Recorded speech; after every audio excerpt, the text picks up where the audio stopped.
Hello everyone, I'm MCC. Welcome to More Stuff Coin Connection channel. In my recent post, I told you I couldn't show you any coins last week because I had run out of newly released silver coins.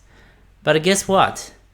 I managed to get some incredible coins over the weekend. As you know, the ANDA Brisbane Money Expo happened on 13th and 14th May as planned. And since I live in Brisbane and it was a weekend, I went there to buy some coins.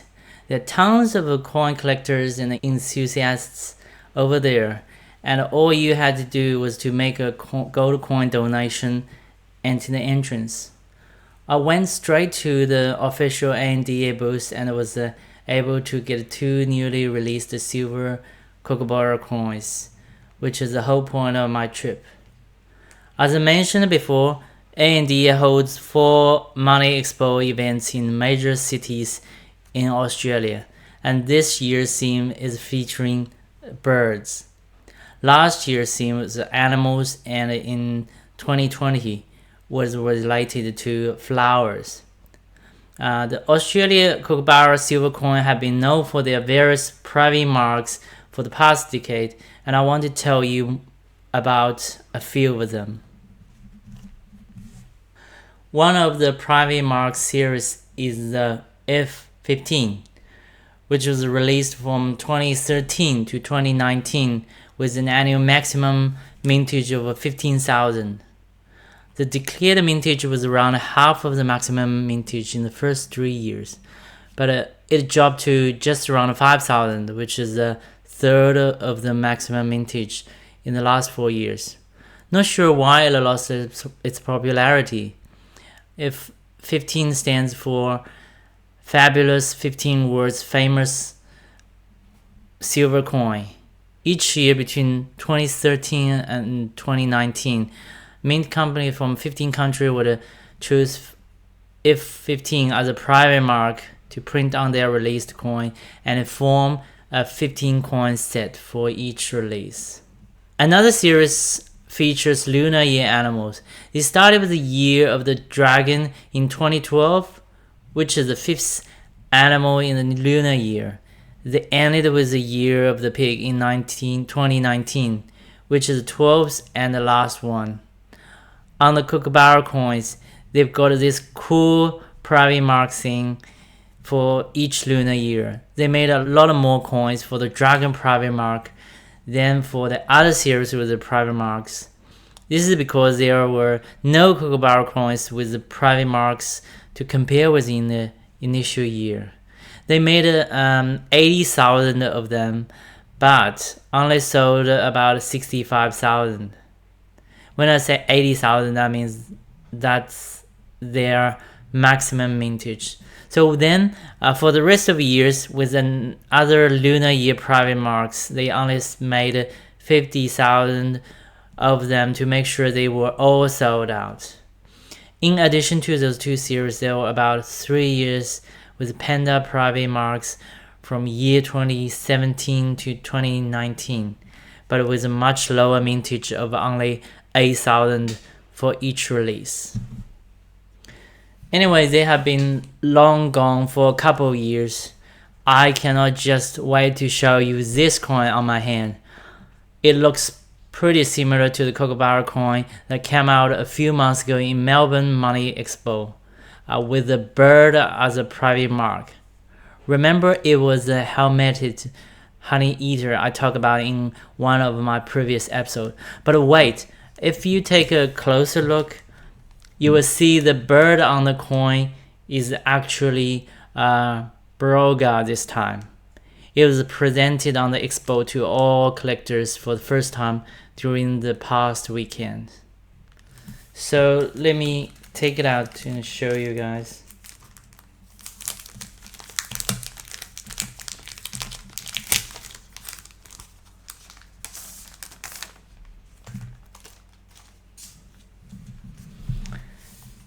Okay, just in case you are not familiar with this bird,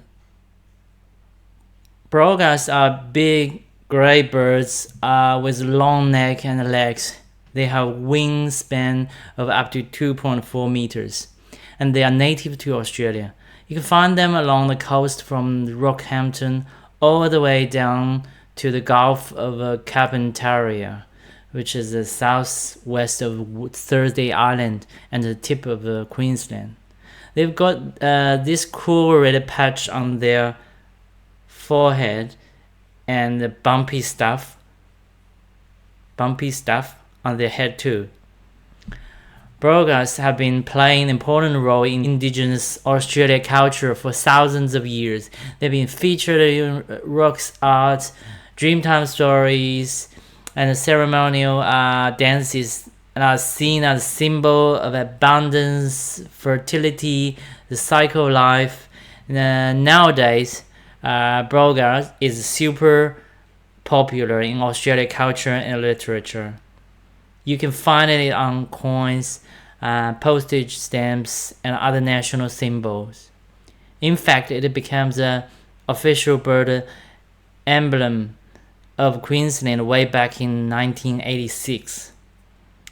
On the obverse of the coin, it has a memorial feature of Queen Elizabeth II to honor her reign, which is the same as the Melbourne coin release.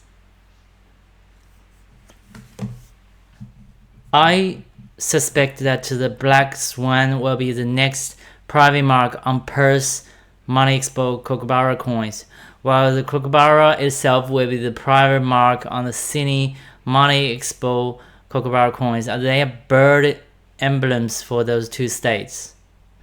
How awesome would it be if they use the Kookaburra as both a reverse image and a private mark on those coins? I mean, that's just me dreaming, but we will find out soon. Also, I wonder if we will see some marine emblems in the next year, since we've got animals, flowers, and birds.